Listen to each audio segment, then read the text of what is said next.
Quando os apóstolos falavam: ó Senhor, mostra-nos o Pai, e isso é suficiente, Jesus Cristo dizia: quem me vê, vê o Pai. Então, irmãos, quando nós pensarmos em Deus, quando a gente quiser saber mais sobre Deus, é só olhar para Jesus, porque Ele é Deus.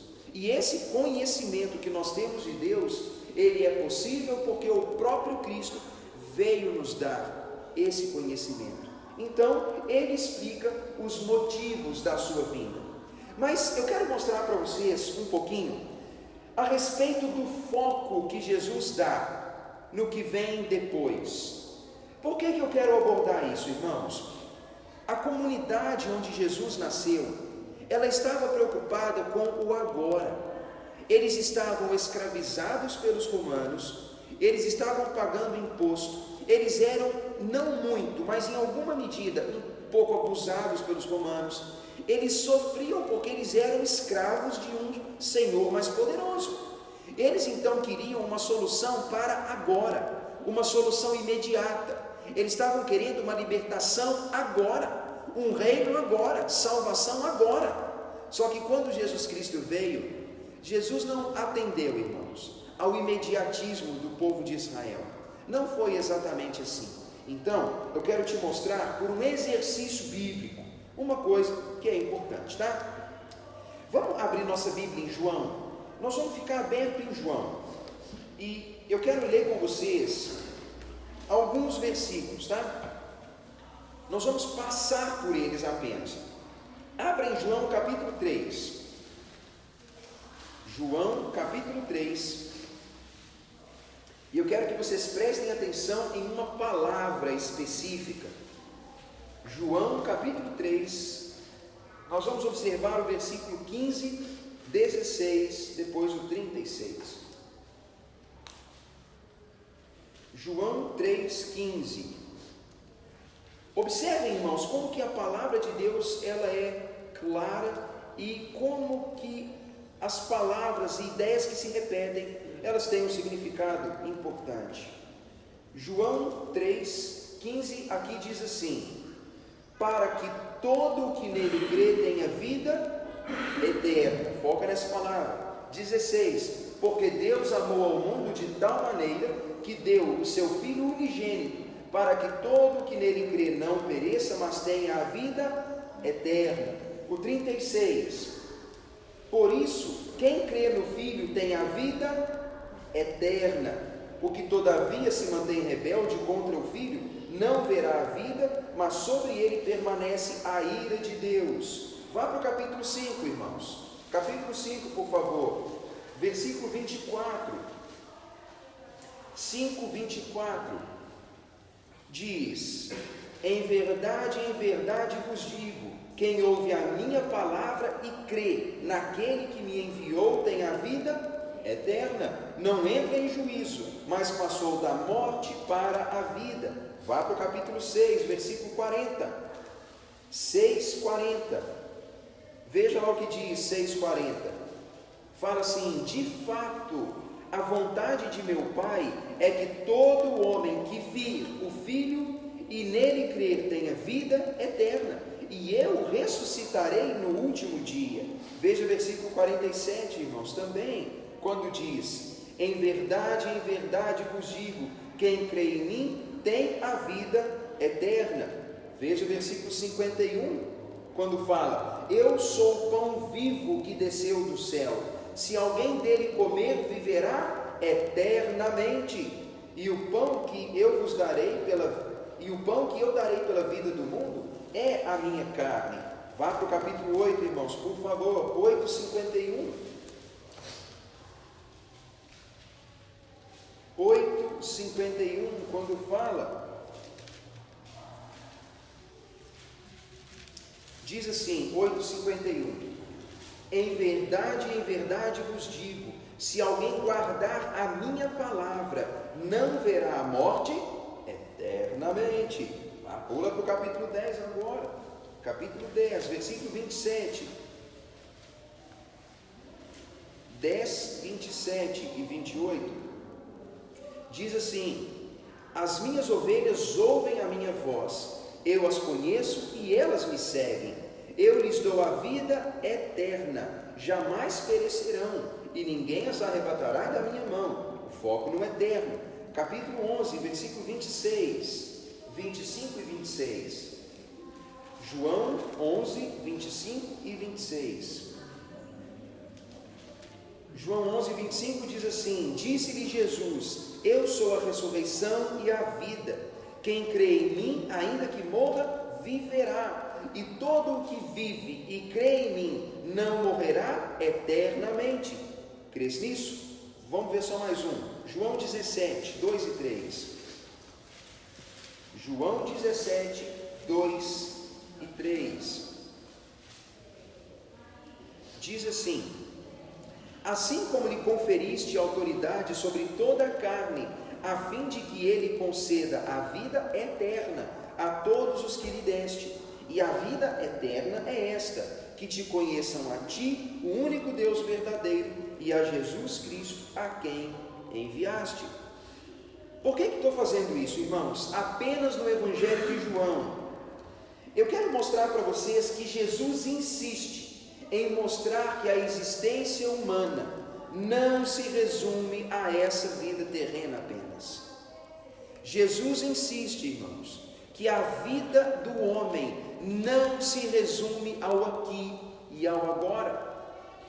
Como Jesus nasceu em uma época difícil, uma época de sofrimento e caos, as pessoas elas queriam uma coisa para agora. E o tempo todo a gente pode ler nos evangelhos que as pessoas tinham aquela pergunta: Senhor, é agora que vai libertar? É agora que o Senhor vai virar rei? É agora que vai restaurar o reino de Israel? É agora que vai mandar os romanos embora e começar tudo? Jesus Cristo ele veio mostrando o seguinte: tem mais do que isso, tem mais no pós-morte, tem algo que vem depois, e ele quer chamar a atenção das pessoas para isso. Nessa aula eu quero mostrar para vocês que inevitavelmente a morte não significa o fim da existência humana. A morte não significa o fim da existência humana. Ao contrário do que se acredita por aí, que o homem é aniquilado pela morte, que ele desaparece, o ensino bíblico é que o corpo, ele volta a ser pó, ele volta para um estado de decomposição, mas o espírito, ele volta para Deus, ele volta para as regiões espirituais e ali ele permanece. Da ótica bíblica, irmãos, a morte ela não é o fim de tudo. Deixa eu abrir um parêntese aqui, porque é importante falar isso. Quando vocês leem o Antigo Testamento, especialmente quem lê Salmos, Eclesiastes ou mesmo Jó, vocês vão ver que tem uma desesperança muito grande associada à morte. Uma leitura desses livros que eu citei, eles mostram que os escritores eles tinham desesperança relacionada com a morte. Na ótica deles, eles falam que quando o homem morre, isso, irmãos, estou falando a ideia do Antigo Testamento, para vocês entenderem. Eles acreditavam num lugar chamado Sheol, é uma palavra que significa sepultura, região inferior ou inferno. É a palavra inferno, mas não pensando assim, é o inferno, aquele lugar de fogo e tudo. Não necessariamente. É a região para onde os mortos vão. Isso é o Sheol. E eles então falam que quando os homens morrem, eles vão para o Sheol. E lá no Sheol, o homem ele não tem a vida como tem aqui. Ele não tem as mesmas atribuições que um ser humano normal tem. Lá ele não louva a Deus, lá o homem ele não canta, lá ele não vive, lá ele não desfruta de alegrias. Para o povo do passado, eles olhavam a morte como aquele estado onde o homem fica totalmente desprovido de uma vida semelhante à que ele tem. Então é um lugar sem esperança. E irmãos, não se enganem quando eu digo isso. Para muitos dos tempos antes de Cristo, da comunidade de Israel, de onde veio Abraão, Moisés, Davi, Salomão, os profetas, eles não se preocupavam muito com o que vinha depois. Muitos deles não tinham uma crença definida sobre o futuro. Para muitos deles era: Eu tenho um dever aqui com Deus, eu obedeço, sirvo a Deus, sou leal a Deus aqui, e quando a morte vier, eu não sei o que vem depois. E para a maioria deles, a morte significava o fim da esperança, o fim da expectativa. Eles pensavam que eles iam para um lugar para baixo da terra, para o interior da terra, onde ali não tem mais esperança. E se você observar, como eu disse, especialmente Salmos, Jó e Eclesiastes, você vai ver que eles chegam a dizer assim, que a vida do homem ela é tão fútil, que homens e animais têm o mesmo destino. Morre o homem, morre um cachorro, é a mesma coisa para eles. Só que na verdade, irmãos, esse não é o conceito que nós devemos entender. E mesmo no Antigo Testamento, há elementos que mostram para nós a expectativa de que Deus, Ele resgataria aqueles que ali mortos estão para dar vida de novo.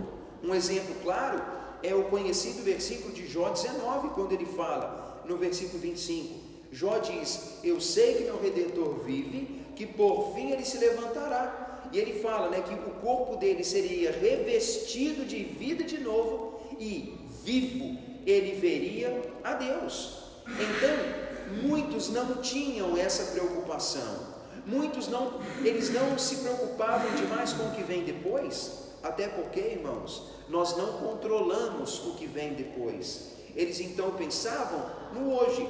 Mas, imagine então esse cenário. Sim, não te deixa desesperado. É isso, porque você vive preocupado com o futuro e não vive hoje. E esse é o problema.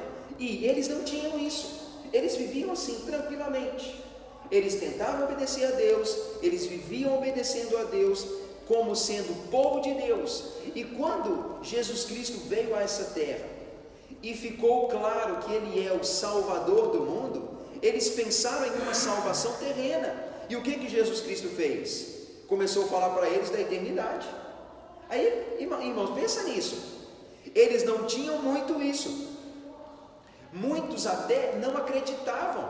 Um exemplo claro, os religiosos do judaísmo, eles eram divididos em seitas. As duas seitas mais importantes eram fariseus e saduceus. Se vocês lerem na sua Bíblia, vocês vão ver que fala muito sobre fariseu e saduceu. Não é que eram religiões, eram grupos dentro da religião. Vamos usar o catolicismo como exemplo. É a sociedade do São Vicente de Paulo, é a sociedade da Congregação Mariana, é assim por diante. Grupos dentro da mesma religião. Então, os saduceus, eles não acreditavam em anjo, ressurreição, vida após a morte. Uma parte numerosa do judaísmo não acreditava em nada disso. Para eles a morte era o fim.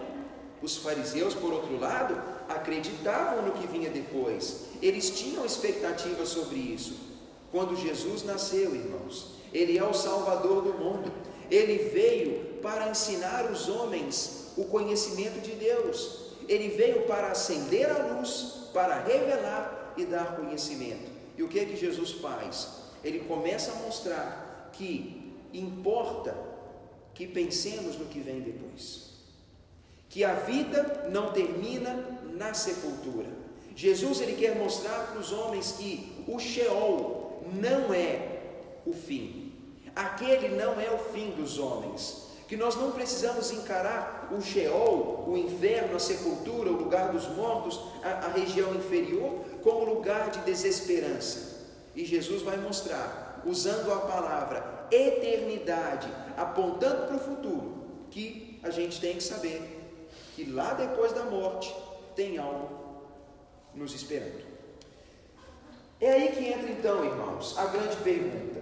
E depois então, o que que tem e o que que acontece?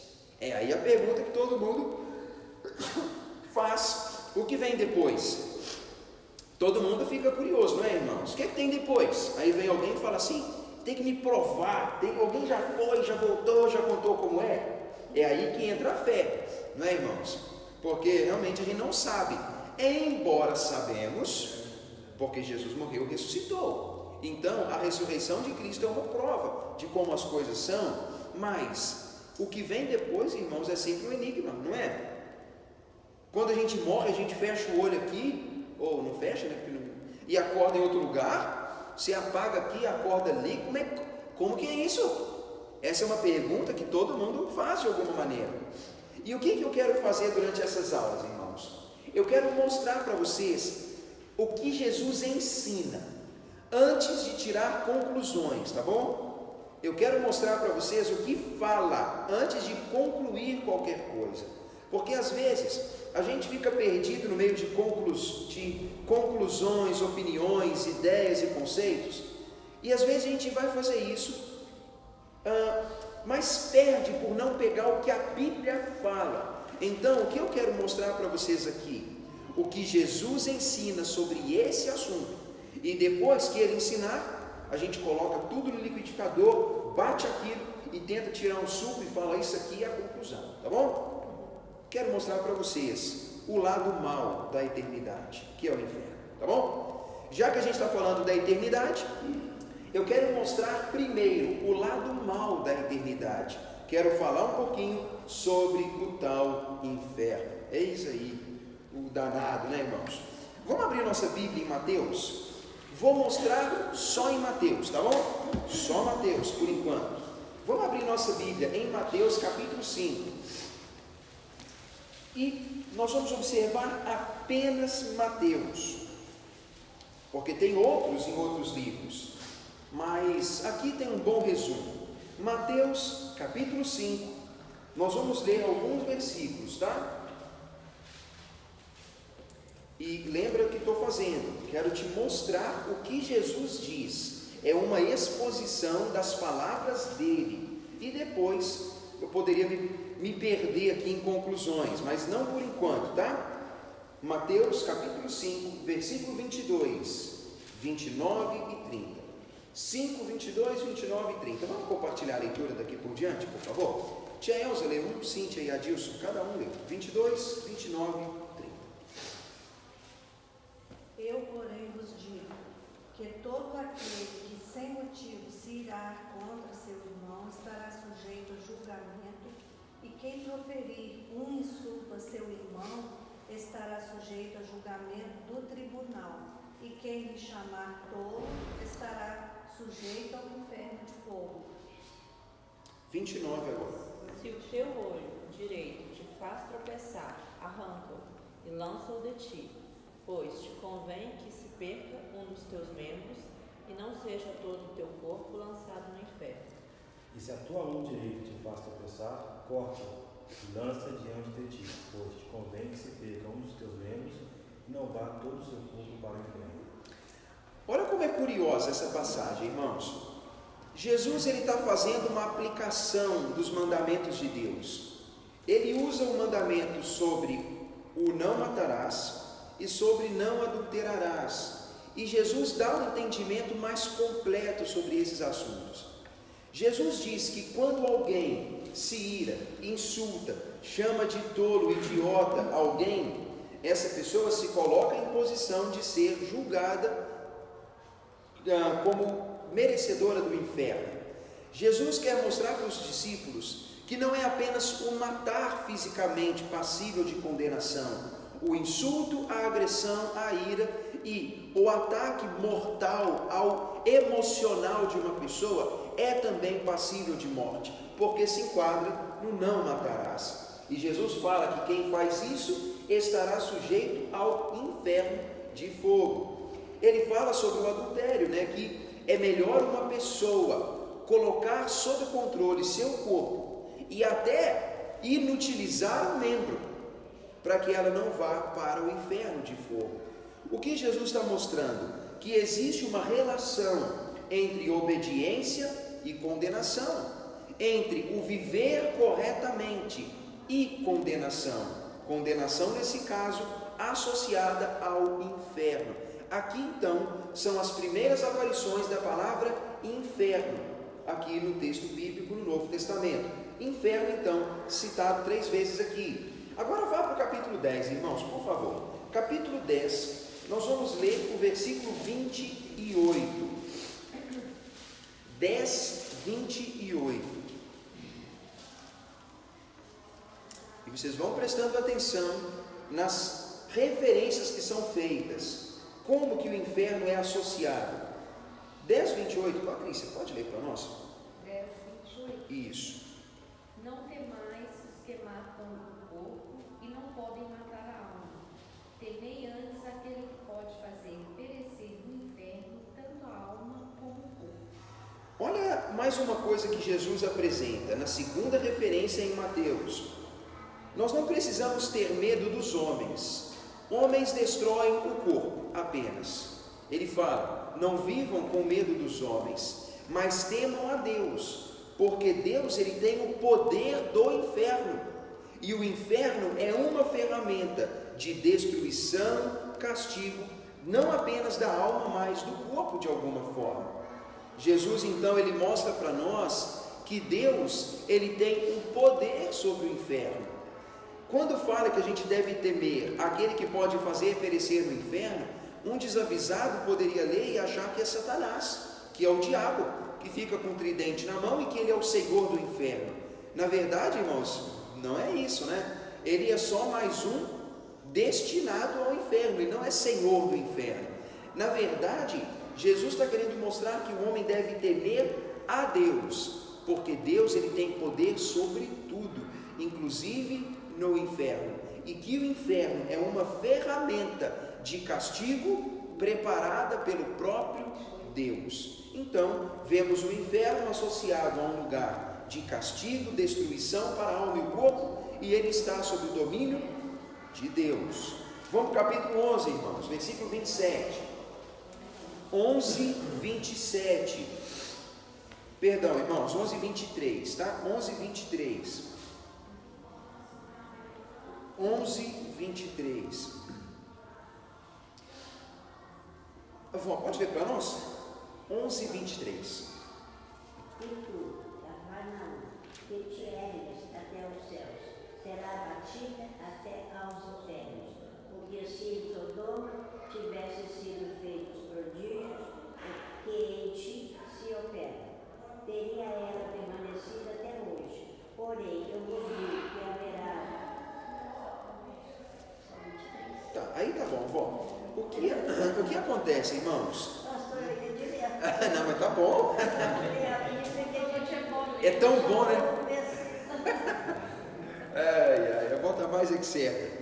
E sabe, irmãos, esse versículo, ele é interessante porque ele faz uma citação a Cafarnaum. Cafarnaum é uma cidade.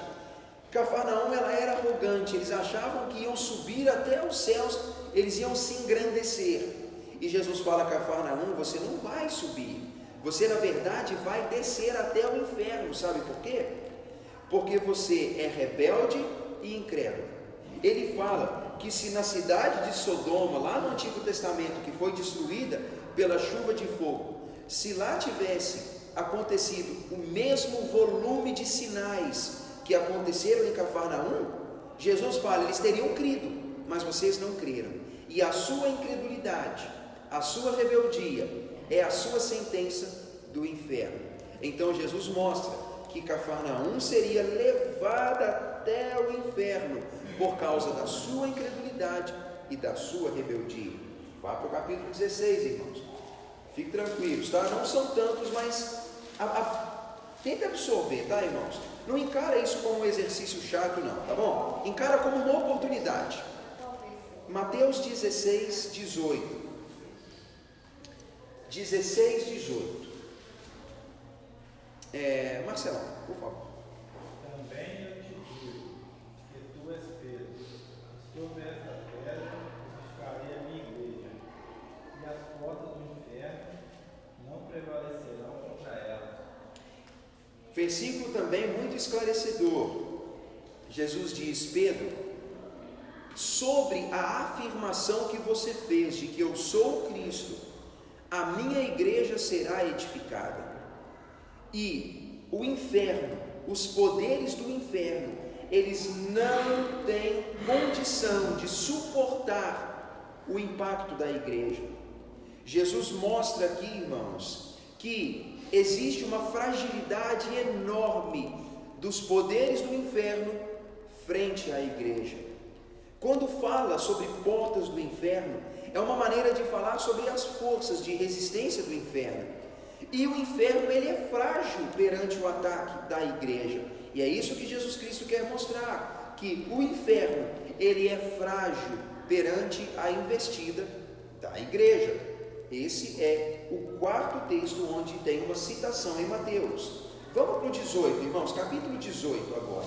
E vamos ver o versículo 9. Apenas mais 3, tá? Nesse ponto aqui. 18, 9. Mateus 18, 9. E se o Teor te escandalizar, arranca-o e atira-o para longe de ti. Melhor te entrar na rua com um só olho do que com 2 olhos e lançá-lo no inferno.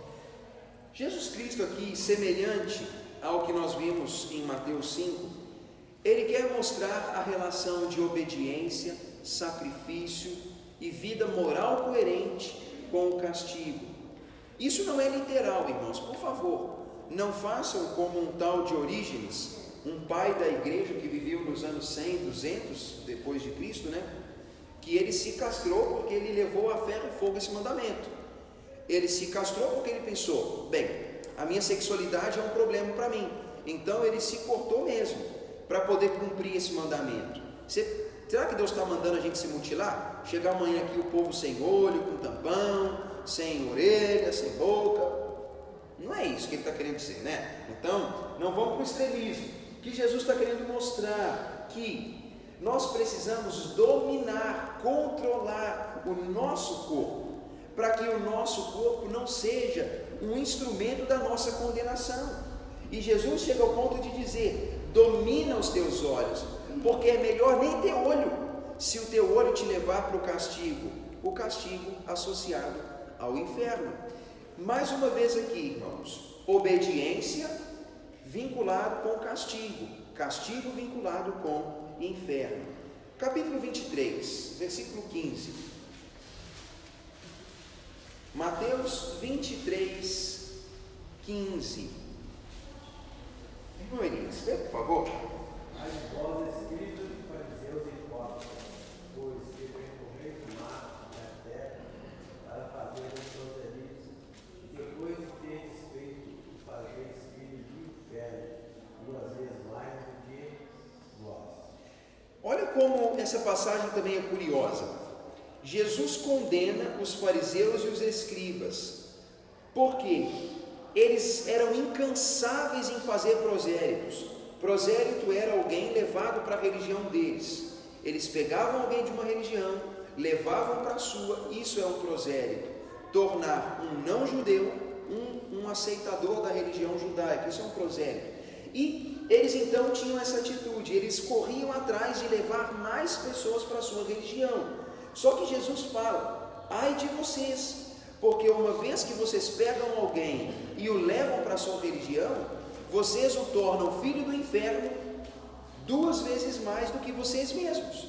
O que Jesus está mostrando?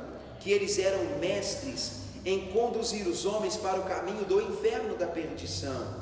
Jesus mostra, irmãos, que os falsos religiosos, eles são homens do inferno e condutores de homens ao inferno, porque não levam para o caminho correto, levam para o caminho errado.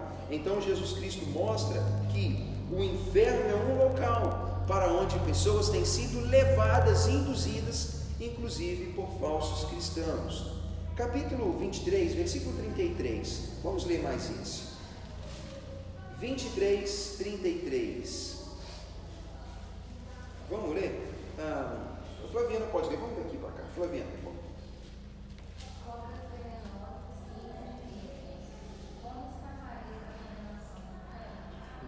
Isso. Olha como que Jesus falou desses homens. Ele fala, vocês são cobras, uma raça ruim mesmo, é cobra. Como vocês acham que vão escapar da condenação do inferno? Jesus mostra, irmãos, que os falsos guias seriam condenados e destinados ao inferno.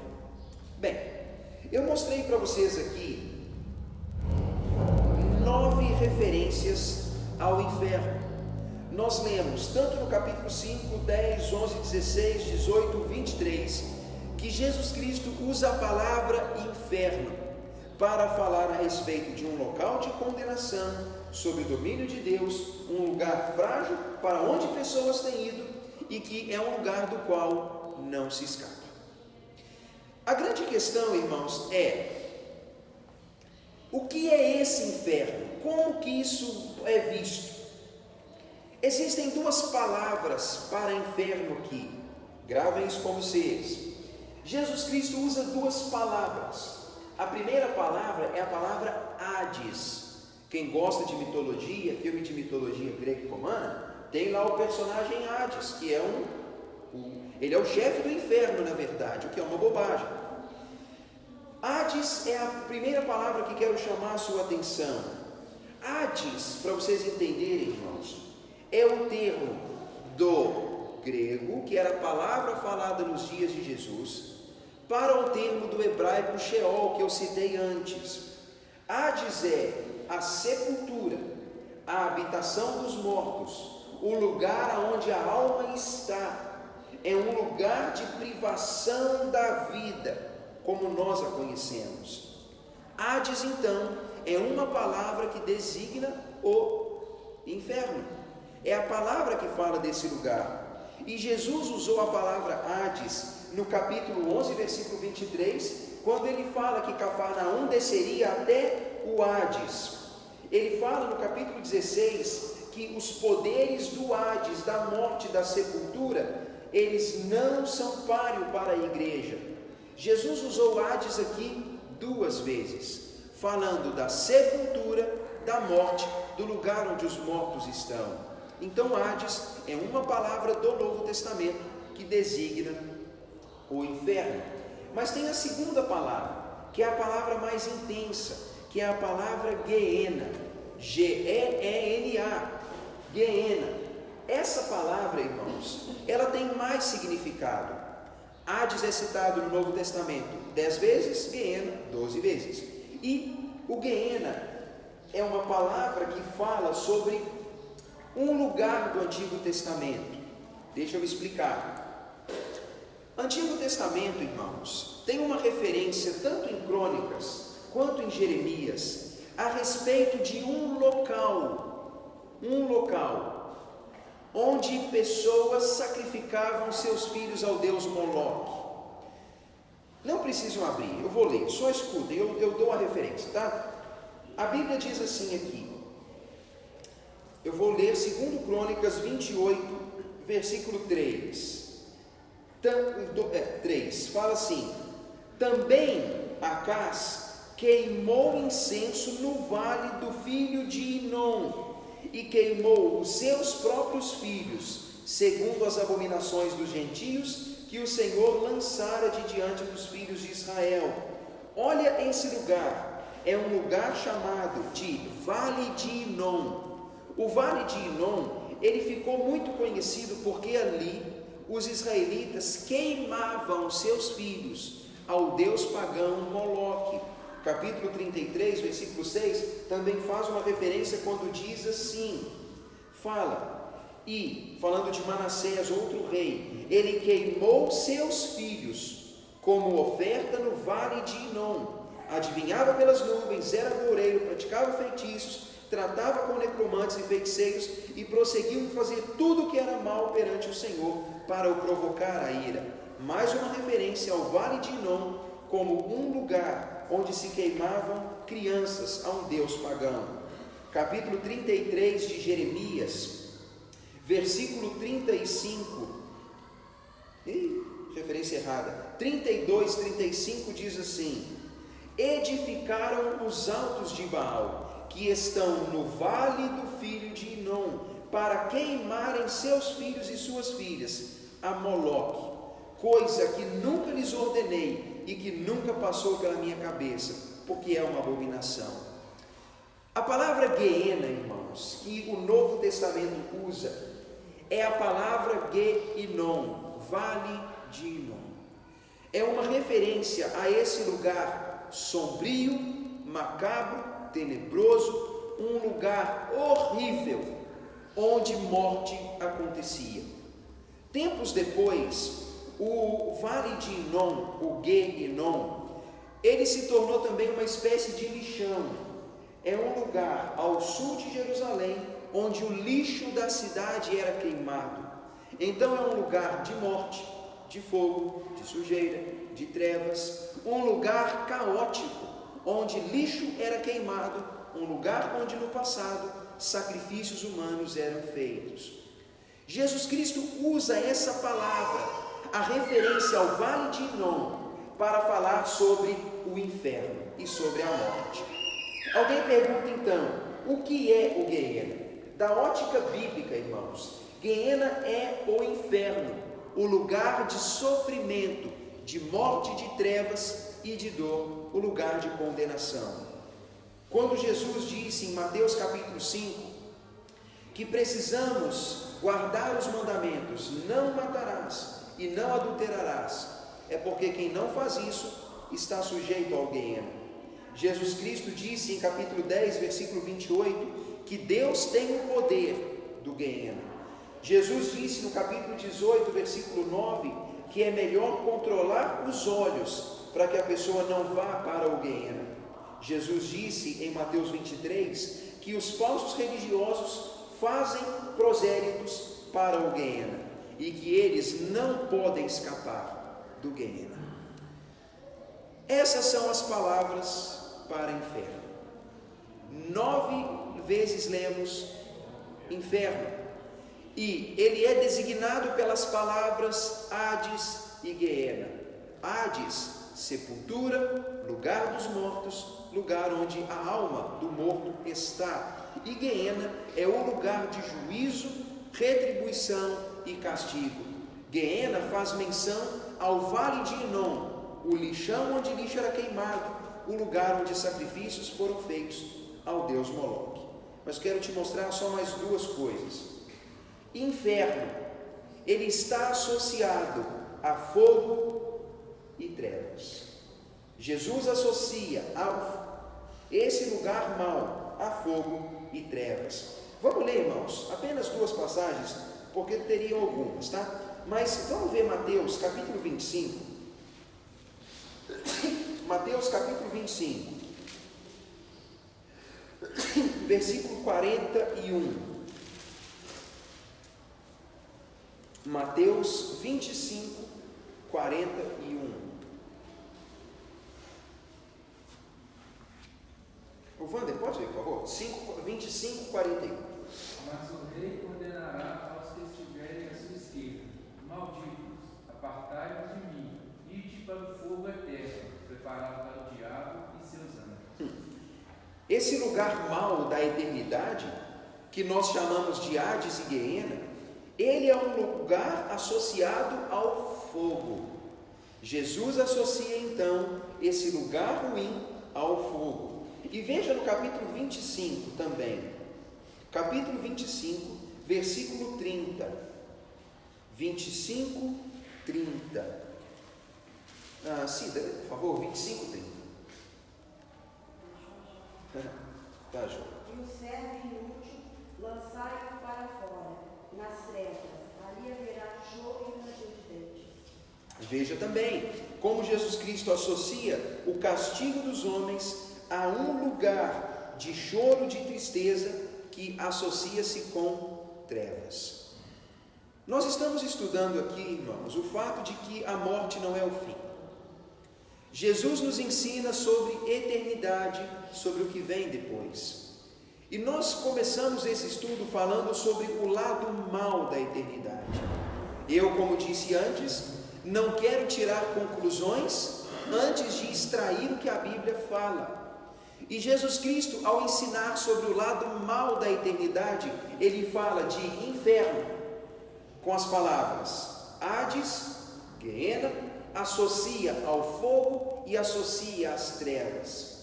Fogo e trevas, irmãos, são símbolos para revelar a tristeza do castigo daqueles que foram banidos da presença de Deus. Fogo e trevas mostram para nós a triste realidade daqueles que, recebendo castigo, foram banidos da presença de Deus. Nós lemos no capítulo 25 que Jesus disse que alguns ouvirão de Deus: apartai-vos de mim, ou seja, vocês estão banidos da minha presença. Em outra passagem, no capítulo 27, versículo 23, Jesus diz: então lhes direi claramente: nunca vos conheci, apartai-vos de mim, os que vivem na iniquidade. Aqueles irmãos que são banidos da presença de Deus, eles são destinados a um lugar associado ao fogo, às trevas, um lugar que a palavra chama de Hades, Guiena, que nós temos na nossa Bíblia chamado de inferno. Hades, Guiena, fogo, trevas, são palavras que Jesus usa em Mateus para falar do lado mau da eternidade. Esses lugares, irmãos, ou destinos, eles são associados a pessoas. Pessoas são associadas a esse lugar. Então, não é que é um lugar assim, existe no universo, na criação de Deus, em algum lugar, um lugar que pode ser chamado de Guiena, de Hades, de lugar de fogo, de trevas, e é um lugar que está lá. Mas não é apenas um lugar, irmãos, é um lugar associado à criação de Deus. Um lugar que vai receber o diabo, seus anjos e homens, é o que Jesus mostra. E esse lugar, ele não é qualificado, ele não recebe adjetivos do tipo paz, alegria, realização, glória, felicidade, mas pelo contrário. O Hades, Guiena, lugar de fogo e trevas, ele é associado com castigo, com fracasso, com punição e com sofrimento. Logo, irmãos, quando Jesus nos ensina que nós não somos limitados apenas a essa vida, Ele quer mostrar que, olhando eternamente, existe um destino, e esse destino é Hades, Guiena, lugar de fogo, lugar de trevas, associado a pessoas que, por rebeldia, incredulidade e desobediência, seriam destinados a isso.